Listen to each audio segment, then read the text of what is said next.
and the dragon head was loose. He said that they probably made that before you were born. I said, "Yeah, probably." So I lit the broadcast. Oh, we on? Hello, We're on now. I'll stop chatting. is anybody out there that wants to learn about vaccines? Don't get them. Zika is a conspiracy, bullshit conspiracy thing. You see that they microencephaly? I am the choir now. It's. I am the choir. I'm in the They family. pointed to Monsanto's, chemicals. The anti-larval, Yeah, larvicide. right. So they're trying to kill the mosquitoes they're blaming for the problem instead they're killing people. Yeah. Yeah, so justice.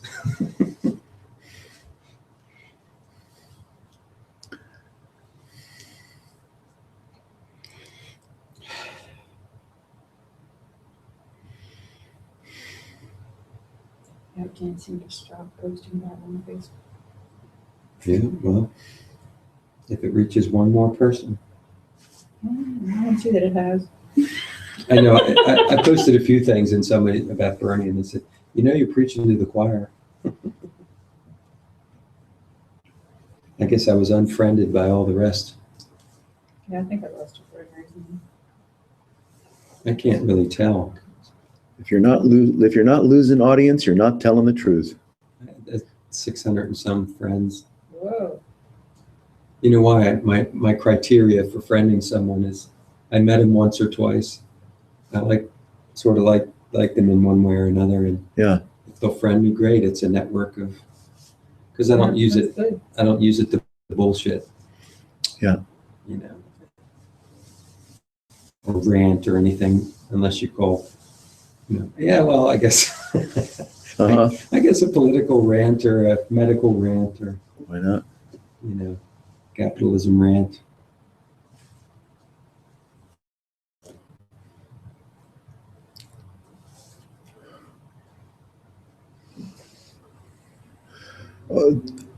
There's something fundamentally disturbing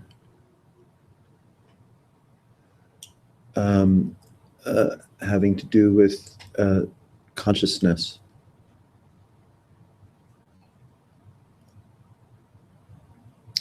There's something you could say shamanic or transhuman that is always beckoning, always present.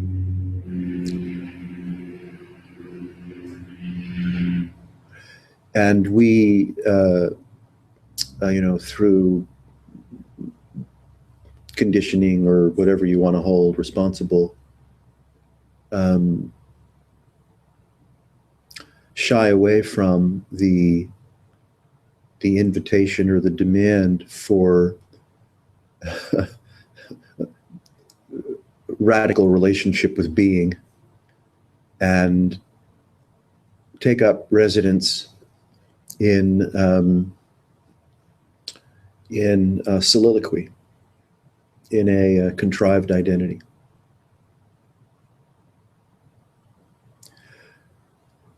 So we're taught and encouraged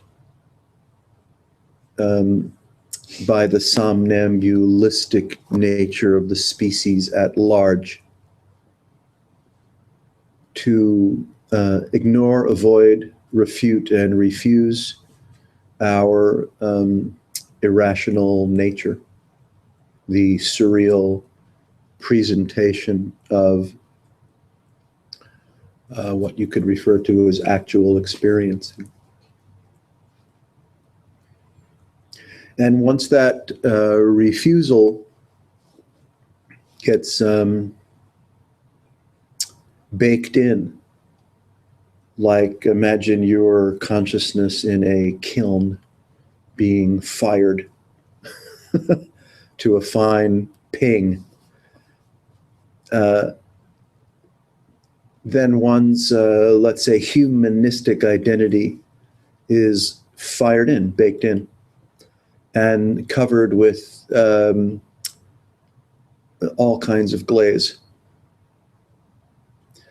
So you become a fine ceramic.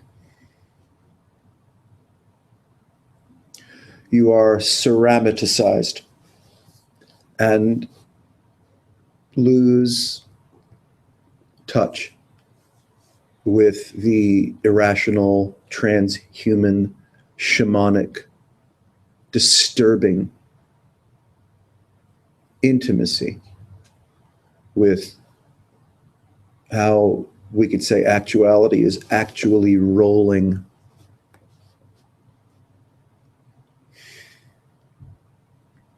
Most seekers then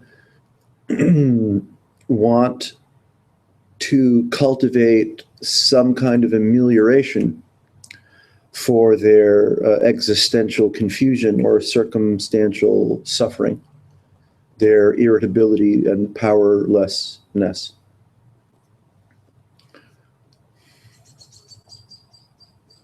Which always remains superficial and thankfully fails miserably over and over again. But in a sense, we don't mind that our best efforts fail over and over again, because that means we can go to another teacher or another correspondence course or another practice in hopes of finding or cultivating some kind of imaginary amelioration for our own existential dilemma. So in a sense, we're soothed by the failure of one attempt after another because we're naturally fond of novelty. So we don't mind going in search of the next, right? The next revelation, the next hit, the next transmission, because it's fun. If, of course, you're a card-carrying seeker.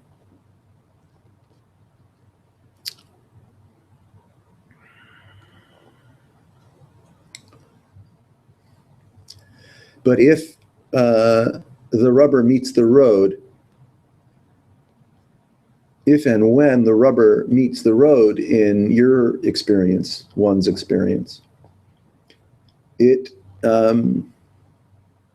I would venture to suggest, is disorienting, disabling,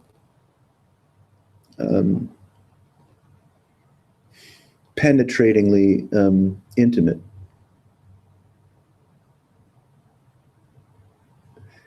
It's not an amelioration for the imagination of how we suffer. It's something way, you could say, more, radical and disturbing than that.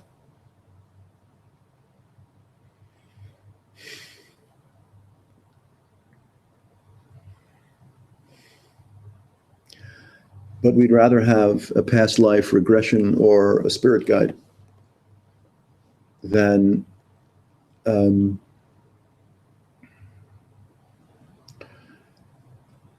intimate encounter with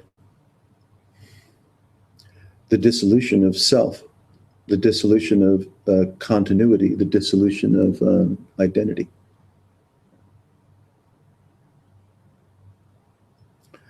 It's way more fun to have opinions and ideas and frustrations and various forms of spiritual accomplishment or spiritual pride than it is to be wiped clean.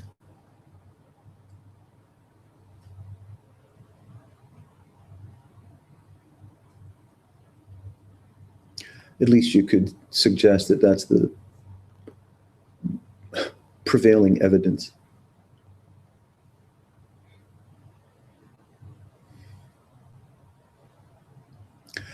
We would rather have a thing to do or an experience to hope for in an imaginary future than to face off with presence.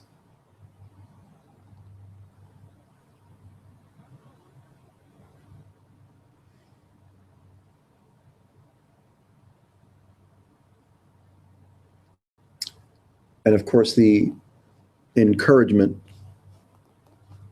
from friends and family and fellow seekers and the secular world of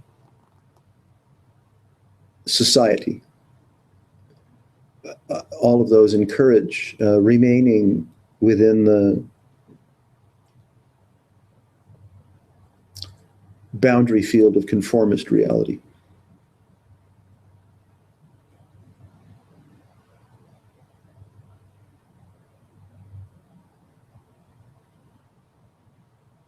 It's safe to go to church or temple or mosque or wherever and be worshipful toward a greater deity. It's not encouraged. It's not generally encouraged that one,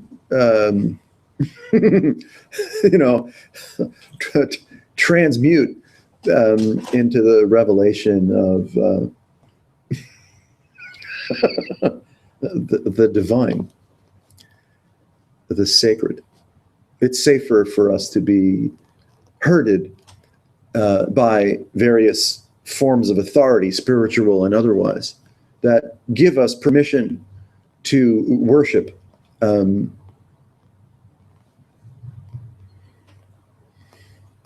one or other form of authority. It's not typically encouraged to. Is it too cold in here? Or is it okay? Fine with me.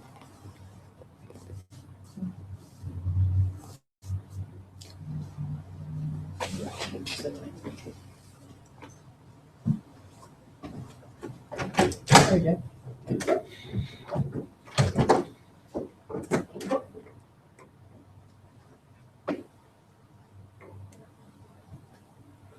It's not typically encouraged to wake up.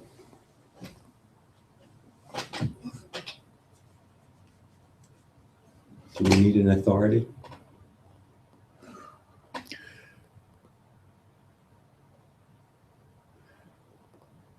Well, it's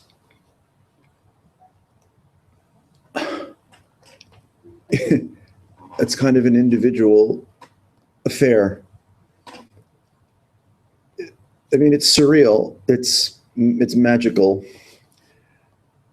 If we are driven consciously or unconsciously to seek authority, to be given approval or disapproval from authority, you can't talk anybody into or out of that, right? So that's why it's, you could say an individual affair. It's up to you if authority is a driving force in your consciousness or psyche or not. Buddha was cool enough to say, find out for yourself. I'm going to lay down a few tracks, find out for yourself.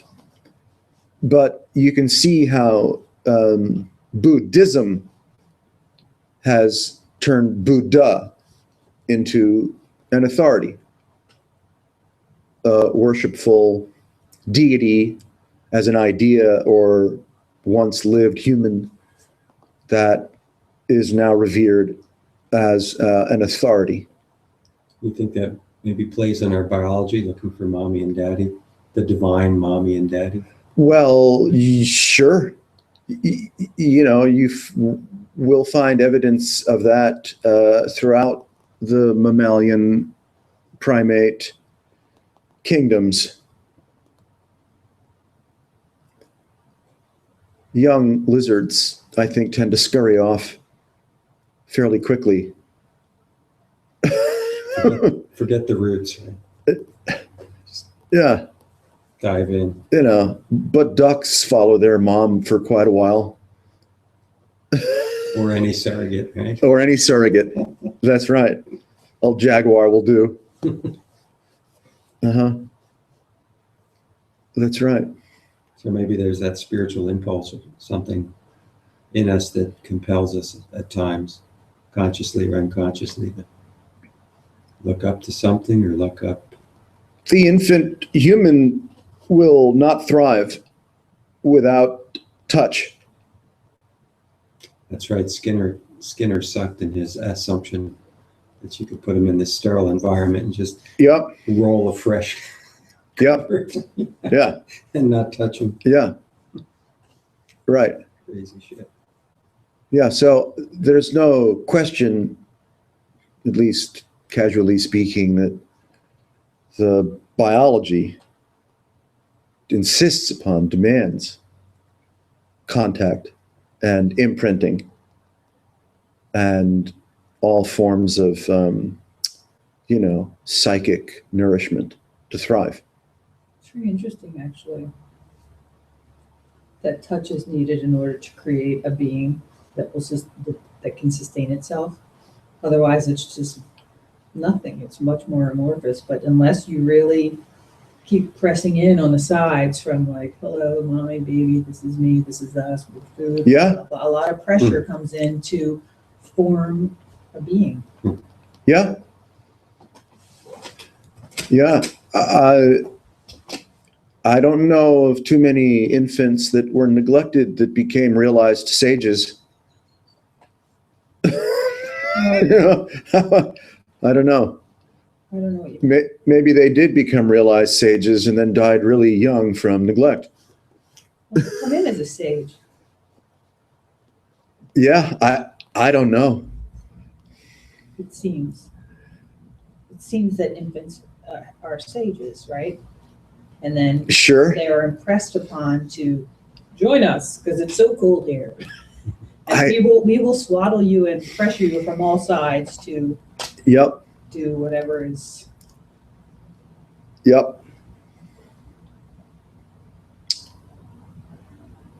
I don't know. Who knows? If we've made it this far, we were given enough so-called nourishment or care to inhabit our adult lives with some degree of functionality. And yet when you do a barometer check on the behavioral choices of the species at large, it can give one pause.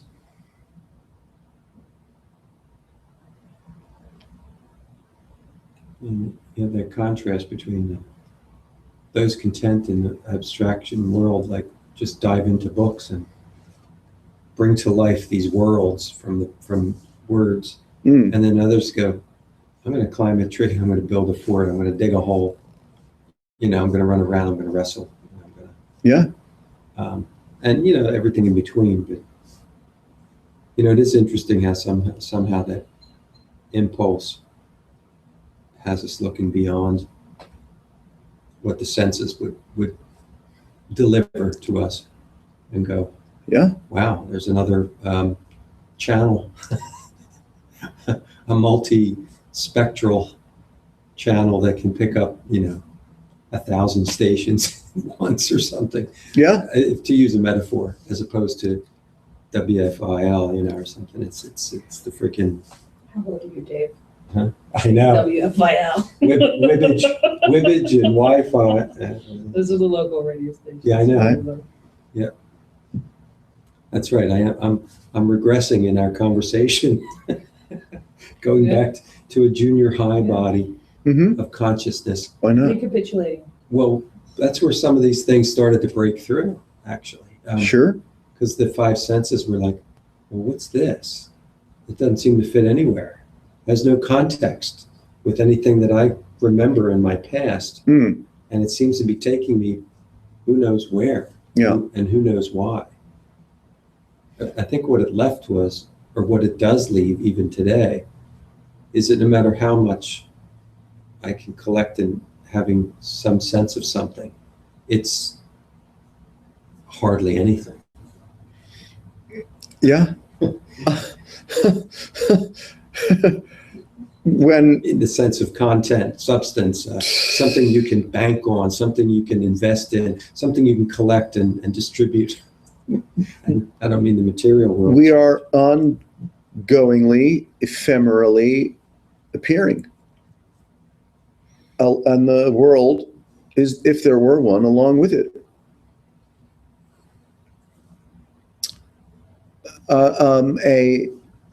May I say, suggest a superficial way of presuming our existence is, right, an individuated creature, physical and otherwise, navigating, dwelling on Earth in a neighborhood in one's life, with an incredible spectrum of pluses and minuses, getting through the day or getting through the life with as much, joy as we can muster, according to our conditioned nature, whether astrologically imposed or suggested, or socioeconomic class, or gender, color, spiritual background. I mean, it's mind-boggling, really, to begin to appreciate the spectrum of what we refer to as, humans and human life. Reminds me of that. So I'm told, no snowflake is the same as another. Yeah.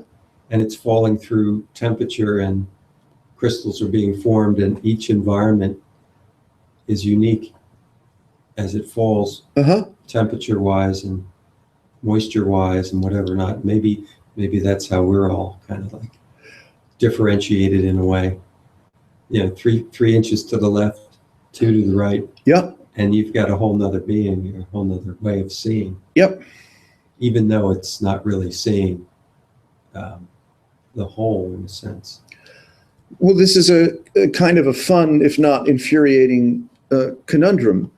We are overwhelmed by experiential differentiation, uniqueness, and non-repeatability.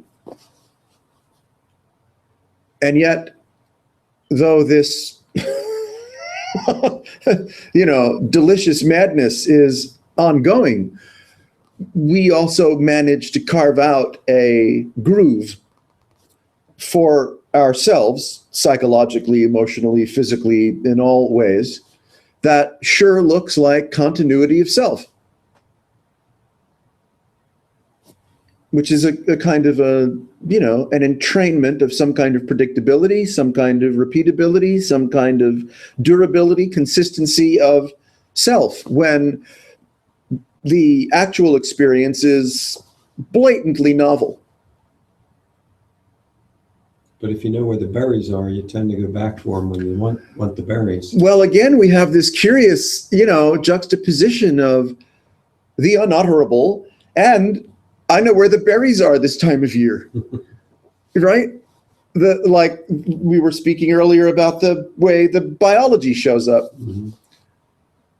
We imprint on authority, perhaps biologically driven from pre-verbal, if not pre-birth, in our amniotic plasma of, dreaminess, of which I have no recall. Some people say they do.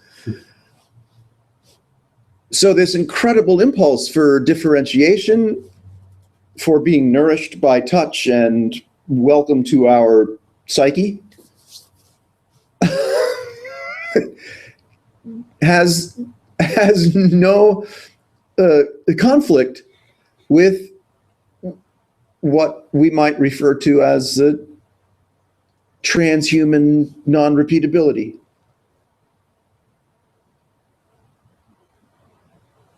So is it parallel or simultaneous? I guess it would be. Call it what it feels like. Yeah. Yeah. It's like all the waves are there, and your tuner picks up this, picks up that, and sometimes it picks up it all, and sometimes it turns it off. Yeah. And it sometimes identifies it and says that's me, and in other times it's just simply what it is. Like, where's the self? I kind of like those moments in one sense, although it's unsettling in another. Yeah. Like, wait a minute, where's home? Yep. Out of body, where is it? Yep. Or in one, this sucks. Heavy, Absolutely. tired, or whatever it is, or overexcited, Yep. and impetuously desirous. Yes. If that combination of words, that's the first time I ever used that combination. But it sang to me. Oh shit, here we go again. Yeah.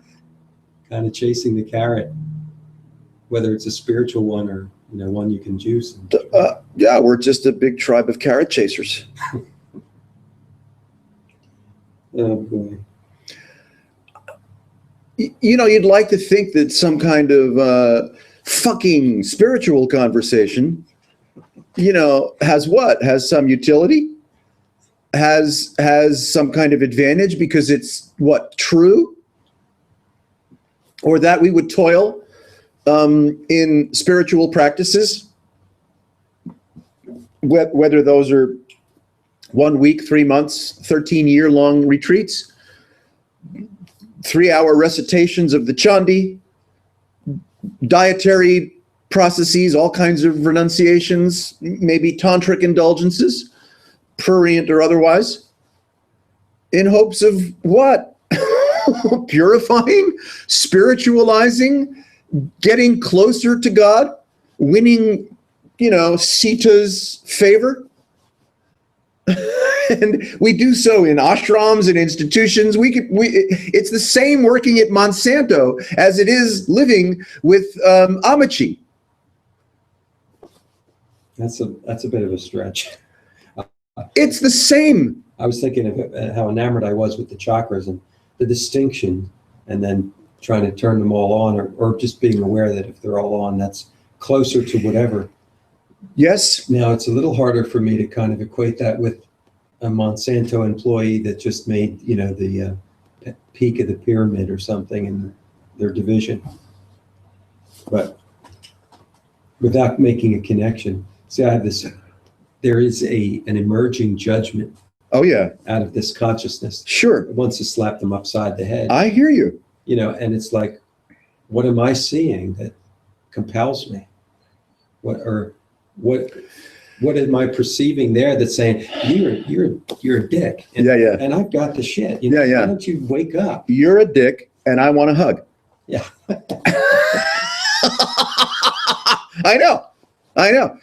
Yeah. Justice. That's right. Whether it's spiritual or. But when we see the institutionalization of consciousness, whether through the Monsanto meme or the Amici meme, right? Under the roof of the Divine Mother, I will toil and slave and stay up 24/7 and sell dolls and coconuts and beads at the table and work the parking and put up the rice and the doll, anything for the mother, for the mother, for the mother. It is the same devotional, right? Fondness for authority or extraordinary beings. Yeah. If the presence is like a drug, which I've seen that, and the people are away from it and they're jonesing, It's the institutionalization of consciousness, whether it's spiritual or whether it's, demeaning, Gaically demeaning, like our friends at Monsanto, or all over. All right. The industrial hubris. That's right. Let us design the genetic perfection based upon what we think is an ultimate state of a product. Now, it is scary and it is appalling to confront powerlessness, vulnerability, injustice, foolhardy industrial behavior, misogyny, misanthropic hubris, compromise of the Gaiac biosphere for the sake of power, elitism, warmongering, sales of weaponry. You know. Actually, I'm getting a really cool kind of a zone right now that we're constantly morphing at our best state of fluidity. We're constantly morphing. So whatever's thrown at us, it's only negative or evil or bad when we lack the morphability. In other words, you know, the king who was concerned about being poisoned, taking arsenic every day, he gets poisoned, he gets a bellyache and goes, hey, no big deal. We're exposed to who knows what from who knows where and who knows how. And somehow, you know, some of us adapt well and some don't. I wonder if that's true with energy and even more subtle experiences as well. I guess. Look at the so-called and miraculous evidence of the cosmos at large. And its curious expression and survivability, explosiveness, immorality, amorality, right? As it expands and contracts and goes wild every chance it gets with no holding back. Oh, from a supernova to a red giant. Yep. The whole, you know, arc of dust, hydrogen, gravity, ignition, explosion, collapse. Right? We're the same.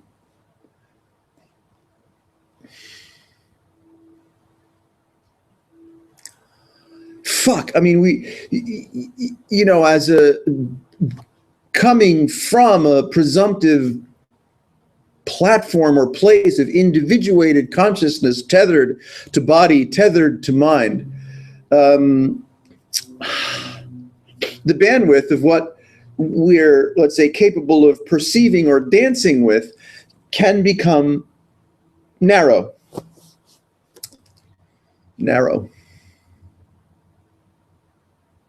Like a tractor beam or something really focused, something intense. Like someone that worships the shadowy paternalism of a Donald Trump. All of the affection that is aroused. But it's almost like instinct in a way, like primal. Something. In one sense, rationality is just not relevant. Yes. It's more a certain hit. At least, and I'm not even looking at them out there. I'm looking at me. Yeah, right. Feel it here. Yeah. At times where it didn't matter. You're in a groove and it's grooving. And then later you realize, oh my God, what was that? What was I participating in? What was I part of? We've seen the culture, the species has seen wave after wave after wave of systemic, genocidal, fascistic violence and violation. Generation after generation after generation. Yeah, I mean, as a boy, very cruel with little creatures sometimes. Oh, yes. A magnifying glass, and we won't go into it. Yeah. But it's like, I guess if you amplify that to adulthood and concentrate that kind of thing, you can have bigger toys and bigger arenas to blow things up and morph things, transform things. I wondered about that in a dream. why was explosive things and destruction so interesting in the dream state? Yeah. You know, and just being bigger than something that you thought you were. And it was destruction. That was cool. It's like, what? Yes. And I don't know if it's a guy thing or if it's a universal part of destructive vibration that's complementary to creation. It's just complementary to making things stay still for a short time, you know, sustaining it. You know, I guess I'm playing with Hinduism right now. Well, it's a guna thing. Yeah. Yeah. You know. But what was interesting for me is nothing seemed to stick very long, and I see that as a problem at times. Well, Where are you going? I don't know. What are your goals today? Yeah. This week? Come on. yeah, really. Make something of yourself. Yeah, when an prospective employer asks you, "What's your That's right. 5-year Where do plan?" you see yourself in 5 You're just like, "Well, years? it's definitely not working for you, asshole." 5 years. Wow. And my answer to that is continuing to be happy with whatever presents itself, and dancing with it as best as my ability can. Yeah, that What sounds. that is, I don't know. Well, yeah, I don't know. That's I'm still that way. Don't want to know what to I do. wish I was happy with everything that presented itself. Well, actually, yeah, that is presumptuous of me to say happy. I guess that's an idealized. No, I wish I was happy with everything presented itself. I'm not saying anything about you. I guess it's possible, yeah. If it's perceived, it's possible. Unconditionally, right? I mean, not that it's something sought per se, but it's like, go ahead, wrestle until you have no energy, until you're exhausted, and then you're laying there in a pool of sweat and have no expenditure of any motivation whatsoever, and then something, well, I don't know, happens. Something, or again, the words are at this point now are bound to time. Every word that I'm trying to find is bound to time. Yep. Like, here's a state and here's another one. Yes. And let me tell you what this is, Right. and what just happened and what might happen. We are creatures of temporal hypotheticality. Now, in those quiet moments, that's what listening to these dances here reminds me that almost every channel has this reference of some past, some morphing, Yes. and some fascination with the process. Yes. Nice. And replaying that Yes. process, Right. you know, Yes. or replaying one that failed miserably based upon an idealized reference, Absolutely. like the crystal frequency of, no, it went off. Yep. So one's curiosity, one's capacity to feel and imagine and articulate and consider experience can lean into a more shamanic dimension rather than surfing the apparent continuity of hypothetical living, anecdotal living through implication and time. One's present so-called experience has the capacity to wonder aloud, wonder intimately, right, about the present nature of ephemeral presentation, the present nature of consciousness doing what it appears to be doing or being felt in the way that it's felt by the likes of me, here, now.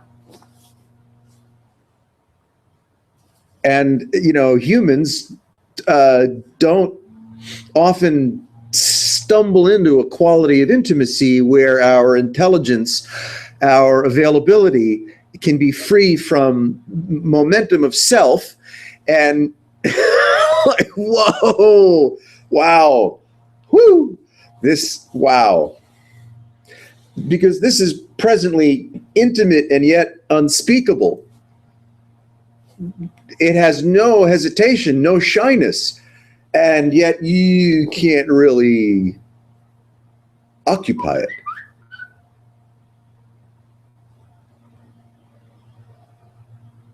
It's like pulling the crystal out of a radio, and it free tunes, it just runs without picking a channel. Neat. Again, I guess I'm in electronics head right now, but I guess in some of my dreams I played with what would it be like to just, cut the cord from the space station. Yes. And there's no up and down and no left and right. Yeah. Well, that's the invitation.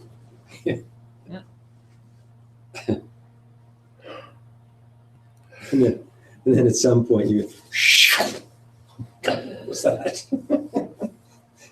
Uh-huh. That jolt back into your body. And, whoa, what's out there? And that's even without drugs all the time.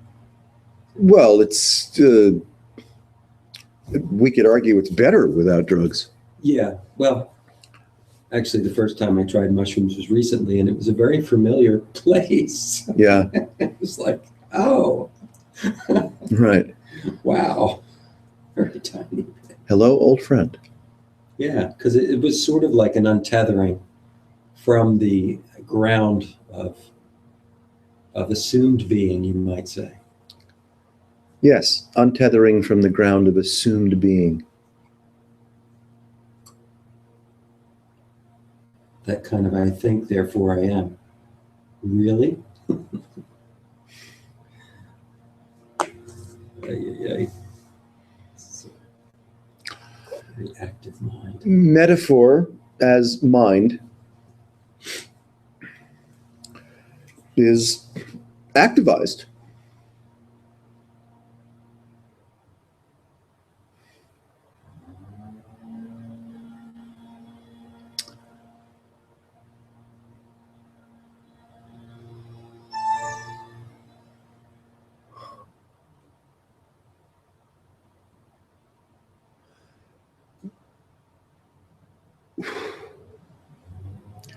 Our interest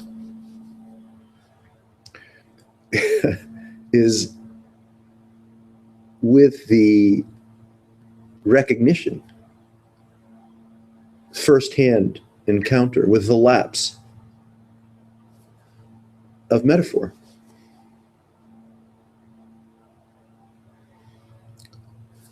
Mind, or what's appearing in or as mind, as metaphor and ideation and creativity and thoughtfulness and consideration and speech and story on story, is, right, an impersonal, effortless arising, arousal, arising.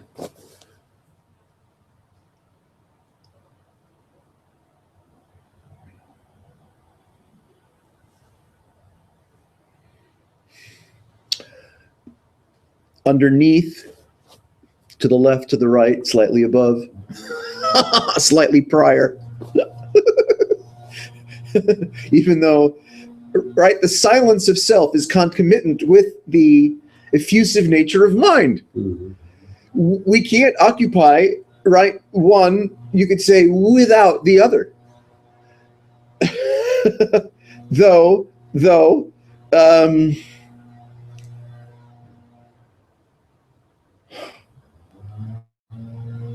silence of self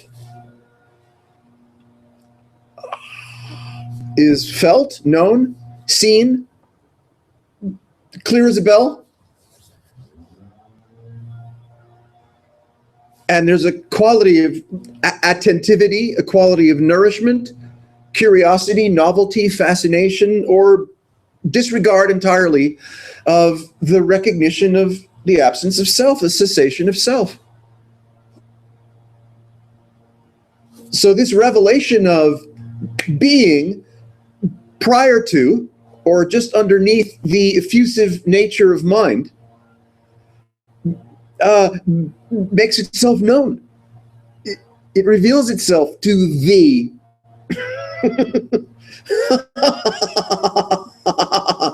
And with that invitation or visitation, we see more clearly the surreal frivolity of what we refer to as self, the inventory of Aimimai.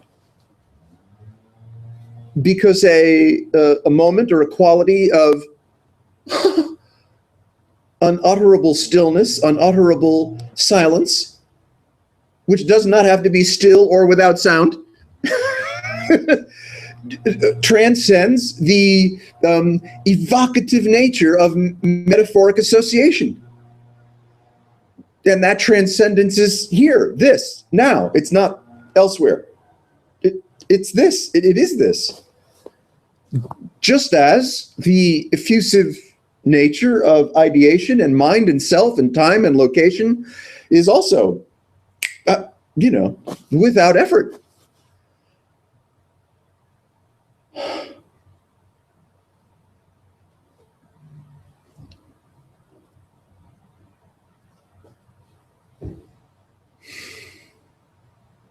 It's funny. It's just got a funny image where the mind gives birth to itself, and then it empowers a self, and then the self thinks it's autonomous, and it starts playing, and then it starts eating the big mind, thinking that if it gets bigger, it'll be stronger and better, and it forgets that it's a facsimile, a play, an extension out of nothing. In a sense, it's extension out of nothing sounds weird, but it's well, the actor walks off the stage and starts mingling with the audience. Yeah, the level of importance that I get caught up in. I'll say I instead of we, because we is very presumptuous. Like I'm above the fray, You're the frayed fray. I'm like, I got it down, man. I got it. So I can say we in one. Yes, I hear you. I'll just say I, a little peon. Just don't pee on that electric fence. So, the self giving birth to a million selves and then trying to put them all back together again, over and over again. And then like that quiet you're talking about is like, how is that felt? Where does it reside in a place that says, home, without someone landing? Yes. It's kind of weird. Like you said, it's together. All this thing is happening. Yes. And this thing that's happening isn't interfering with anything. No. And yet you recognize something. Something recognizes. Yes. Something on this ground. Yes. That is just without words. Yes. Completely sufficient unto itself, with no motivation. Rock and roll. To become something or not become. It's not interested. And it's like, it's there, it's here, it's yes. Past, it's future. It's not when I get my degree. You can put a lei around its neck and any clothing and accessorize it any way you will.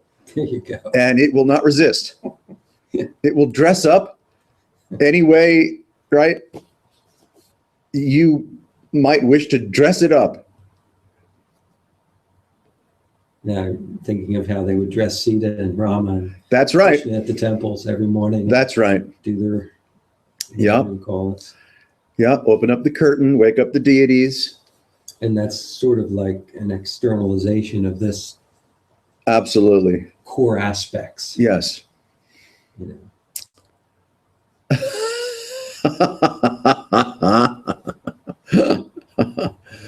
Oh, fuck.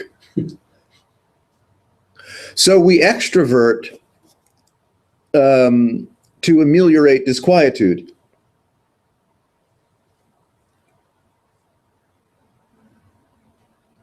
And we would be wise to learn if that's our trajectory. wise to learn that extroverting to respond to disquietude won't work. Doesn't work. They could take a couple decades, couple lifetimes, couple 2,000 years. You know, who knows?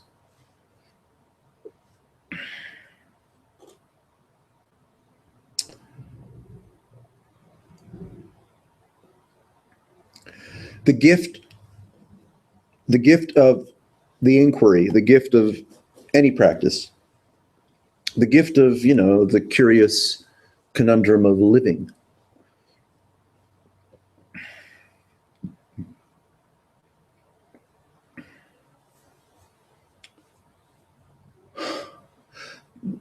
Would be the discovery, the cessation of becoming.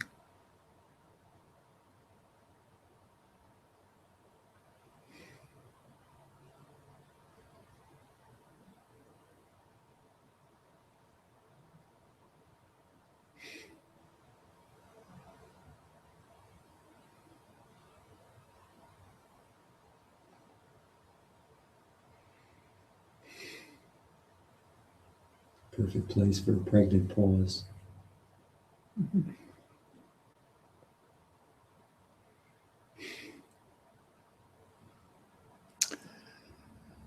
We are, to be bold about it, always of the nature of a dispassionate and transcendent feeling tone. This feeling tone is easily, susceptibly hijacked by metaphoric creativity.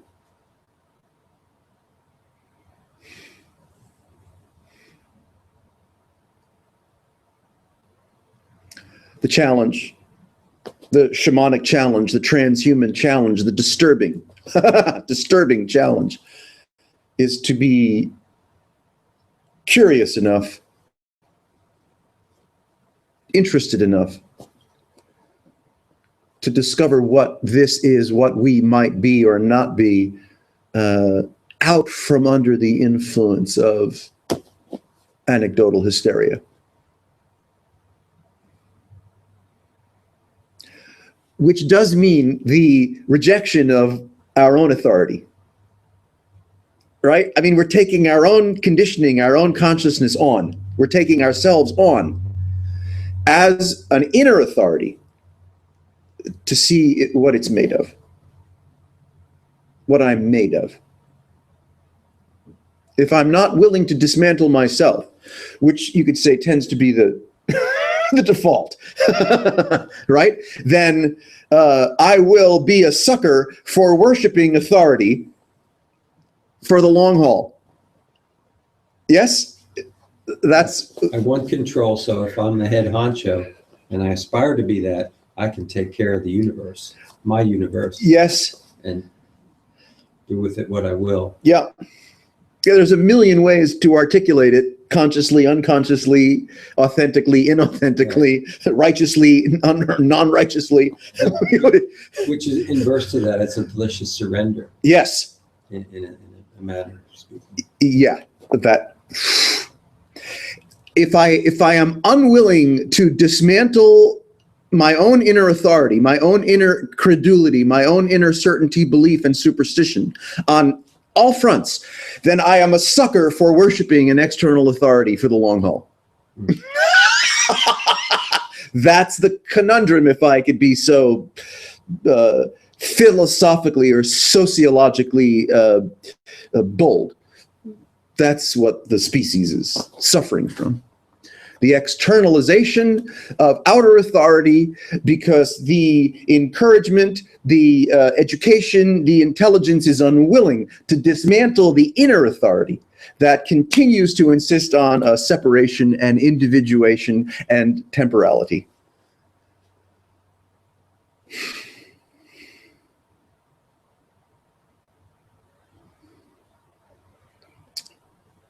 I hope they invite me to the next presidential debate.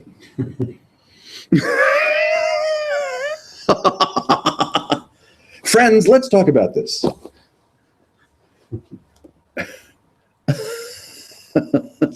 Bring your trump card. Yeah. Well, the Transcendental Meditation Gang out of Iowa, put John Hagelin up for presidential nominee. Is that the Natural Party? Yeah. Remember him from 96? Yeah. Was it that long ago? Yeah, I remember. Yeah, 96. Yeah. Well, that was the party of enlightenment. I mean, I was like, yeah, baby. I remember that. Go get him, Johnny. Talking about, we don't need to fight anything. It's consciousness. We need to just raise the vibration and things will. I'm telling you, Maharishi has his day. Yeah, that was cool. Seems far off that day. The Maharishi Day that he's going to have. Oh, Did you say Maharishi I thought you meant the or Maharishi? sage has his day or something. Sage has his day? Yeah, yeah, sure. If the sage is accepting of everything. But to say the sage is going to have his day and we're going to be in world peace, Yeah. condition of world peace, Yeah. that's not what's happening right now. No, apparently not. So the sage is going to have a day? If John Hagelin had become president, bet your ass. Still waiting. We'd all be doing mantra. Maybe the infection is creating convulsions right now, and the body hasn't settled yet. Yeah. And I'm definitely playing with metaphors, but Yeah. these things kind of do dance in my head, because now I'm going back to childhood where all these lightning, these big flashes of giant bolts going from pillar to pillar of white fiery light, and all this activity and stuff happening, like, whoa. Oh, I thought you were. I'd head for mom, and then I'd go lay down and I thought you were going to talk about sort of a calm, starry sky. oh my But no, God. big flashes. Holy shit, calm. Oh my God, no, this is like Well, an interesting. birth Guy of was the raised in a universe. bar. What? Oh my, I have no idea what was going on, but it was all this energy. It's just like, no, that part of it wasn't peaceful. I guess the peaceful stuff doesn't wake you up and have you running and sweating and, wanting to hang out in some comforting peace as a result. Wow, I don't know. What I do know is there's a delight in letting go where there is not in holding fast and tight, to something, whatever that is. And then, because it starts to fall apart like that spring house, the slates, it was beautiful after I cleaned it, and all of a sudden, crack here. Oh my God. Then I go back and crack here and crack here. Oh shit, it's going apart. What's going on here? And the bullfrog's looking at me. Yeah, really. I'm cool. The bullfrog as Vishnu. Yeah, I thought, Yeah. fucking with me, aren't you? Fucking with me. Because I'm like attached, like, this is cool. And it's falling apart in one sense. And I thought, oh, okay, that's what it does. That's what it does. Feeling the fractality of present ephemera, the root naked quality of experiencing. You said fracticality, right? Yeah. I got it. See, we become inebriated with the creative nature of mind through symbology. Language is symbology, ideas are symbology, sounds, tastes, smells, hearing, sight is, you could say, can we say internalized as symbology? Yeah, so we are inebriated, understandably, by unbelievable spectral presentation that in here, whatever that suggests, records or responds or suggests or creates through symbology. So through that inebriation, we're not sober enough. You could say this little dance of realization is kind of a sobriety arc. But the drug is not alcohol or drugs or sex or internet or go on and on and on and on. The drug is the present presentation of the ephemeral nature of experiencing, felt reflexively through memes or assertions of symbology that creates story and self and continuity and justification and righteousness or non-righteousness or the interest in sustainability and the bullfrog laughing in your face as the slate cracks under your very gaze. The practicality of experiencing itself when it's not inebriated by symbology is what exactly? Euphoria. Okay. Euphoria is a good one.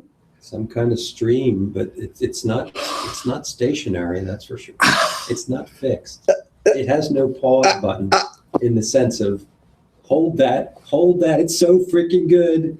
Don't touch it, don't move it, don't change it. It's like, excuse me? Good luck on that one. This is a heartfelt, not that you need to evoke an organ in the body,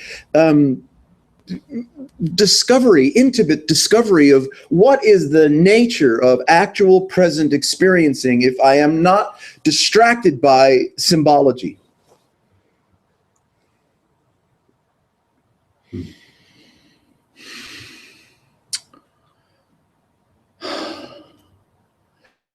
And in the yogic process, do I have the good fortune, the wherewithal, the tenacity to discover, lean into what is the nature of experiencing if it's not being inebriated or distracted by symbology?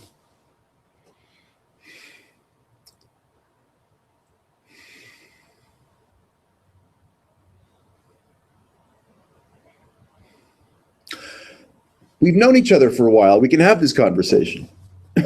We gift each other with the permission, the affection, the encouragement to dream a little bit. Then holding each other within at the boundary field of some kind of political or social safety or correctness. Yeah, right now I see myself mucking that pond. And then, being in the mud. Drain that sucker and just get that mud, put wheelbarrow after wheelbarrow, off to the side. It's like, black and oozy. What's it going to make? What's it going to feed? And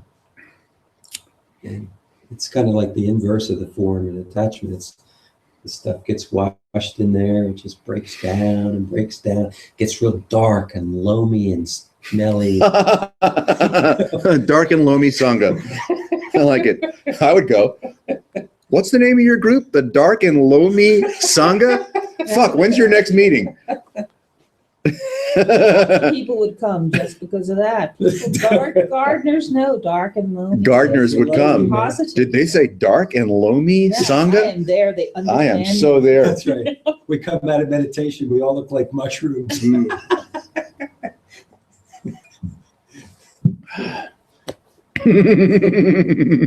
Oh my God. That's the other side of it. It's like I don't know. There's the structure, and here comes the pure water, and then it's like it goes into this thing, and then there's all this dark collection over time. Well, there's a trick right there. I just use magic. Time. You are a bundle of euphoria. You are free to imagine anything and everything you want. I know, because it's almost like, am I doing this right? Am I doing it like, I watch that happen sometimes. I get caught up with it too. It's like, where's the fine-tuned inquiry? Where's the sweet spot? Yeah. How do I communicate and say it just so to where it's, Why not? or I don't get it. I'm stuck. The gift of the sage is that he or she puts poison in your milk. Yeah,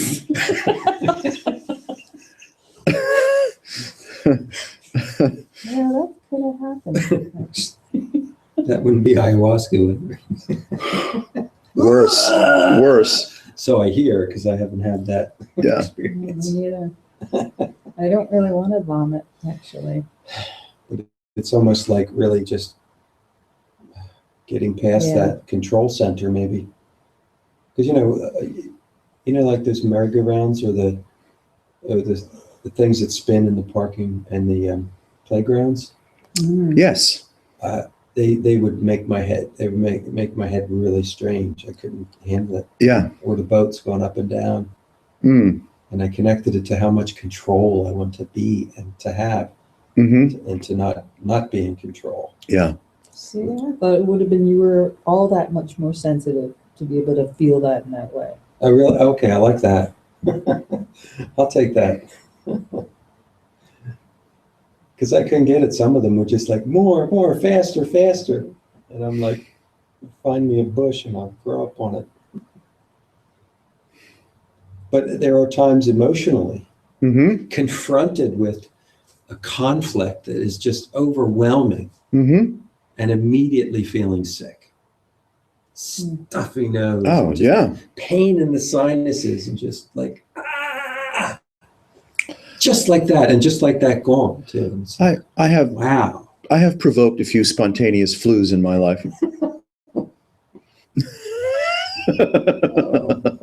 Yeah, I can't remember, but the energy was a confrontation of whatever it was I was stuck in. It's like, boom. And the reality of it was making me sick. Oh, yeah. And it's funny, I can tune into it now. I feel a little funny in the head as it is, Hmm. and I'm okay with it. A little disoriented, Funny in the head. a little funny in the head. Yeah. That's what happens when your divine your divine chemistry, it becomes untethered from the fondness of metaphoric inertia. Hmm.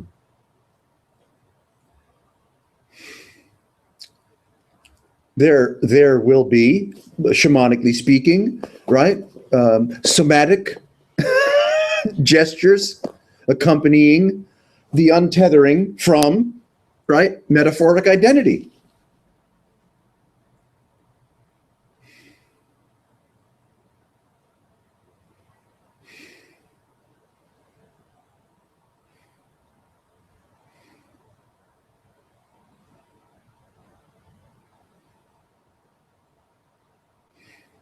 Yeah, who would I be if I had no story to tell?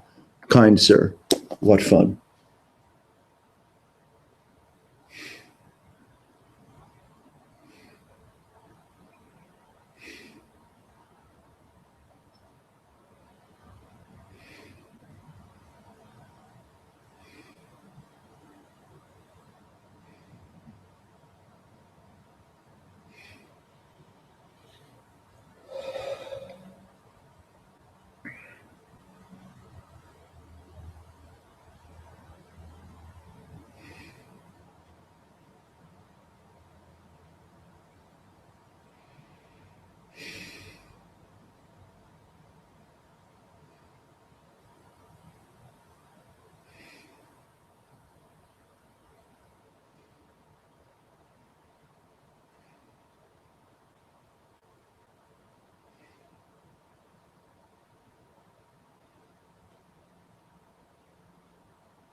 consciousness presents a little differently, a little uniquely when we have no future.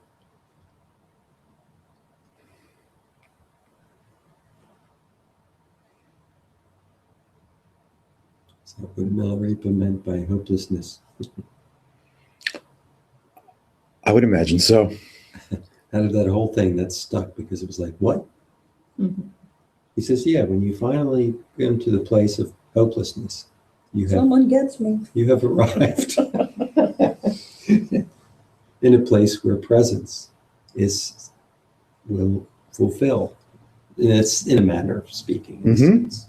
Before that, it's always the next mountain, Yep. the next valley, Yes. the next house, the next That's right. encounter with the masses that you're Yes. bestowing this or that on. Samsara is not that complicated.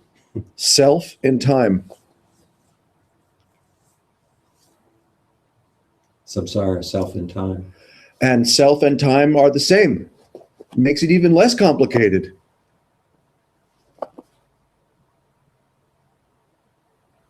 No time, no self. Because where's the reference? Referencelessness. Where's the desire to hold a moment or get rid of one? Yes.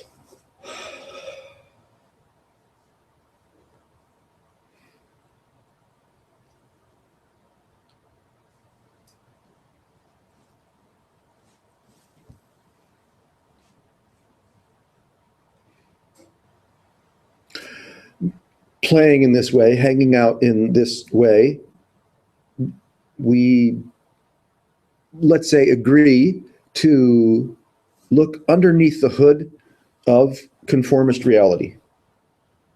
Look under the hood of the effusive nature of metaphoric, story-driven consciousness.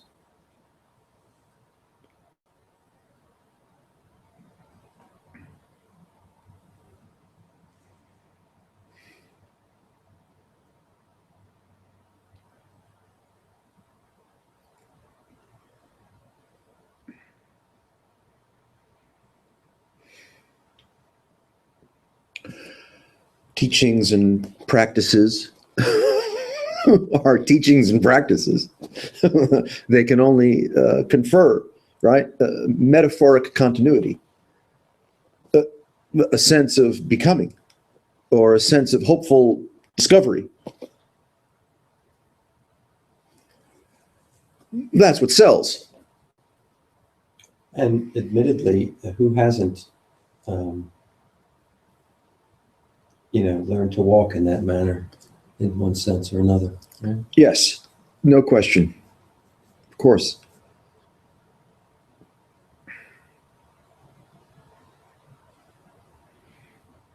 But at some point, you don't really have to think about it. You don't have to figure it out. Just automatic. The revelation of being speaks for itself.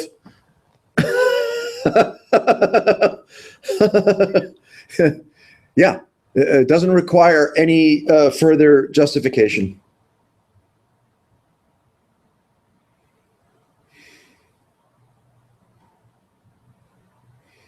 Yeah, I was always intrigued by those that didn't have to say much about anything, and yet have a presence. They didn't feel like they had to explain anything, and it didn't seem like anything needed explaining.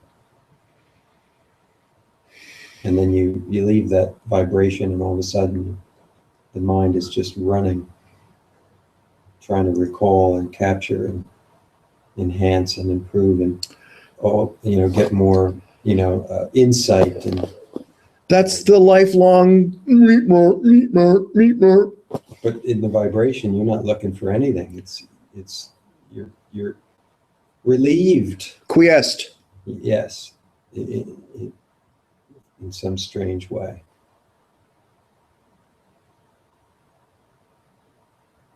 And then there's a smile at times where you're not in the jacuzzi, the love jacuzzi of the vibration of the guru, you might say, and the energy stays.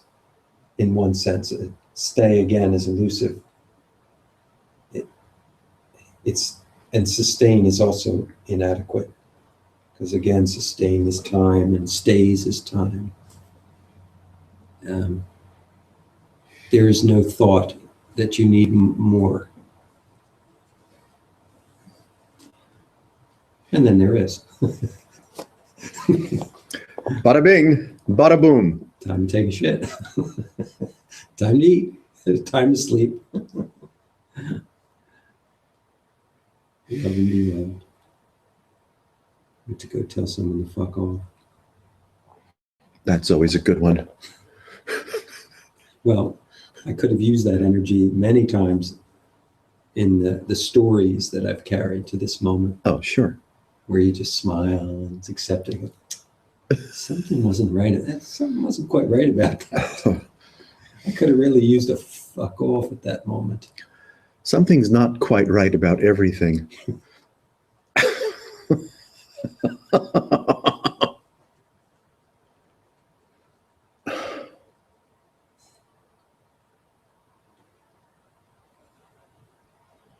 Yeah, the seductive platitudes that were easy to take in and listen to was mistaken as a gift, when in fact it was a egoic poison of sorts. I hear you. Yes. Mm-hmm.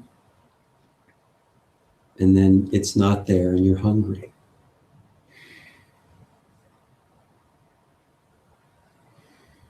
Or it's inverse, someone's insulting you and you're smiling at them. And then later you wonder, what? But yeah, the self that keeps showing up.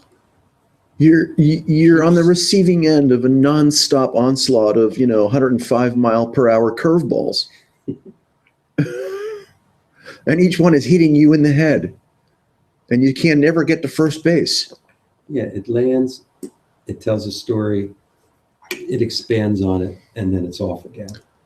It's like those little tiny hippopotamuses. You put them in water and they fill the living room.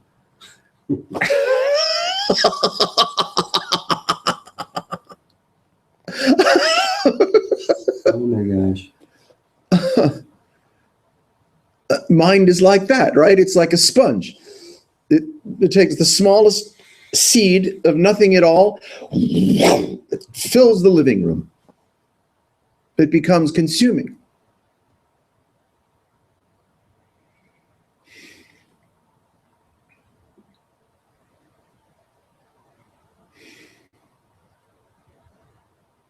Like that Sorcerer's Apprentice, right? With the brooms. Mm-hmm.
Well, it's 9 o'clock.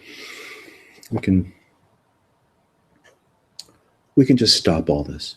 Wrap it up and send it to the North Pole. Thanks for joining us this evening. A pleasure.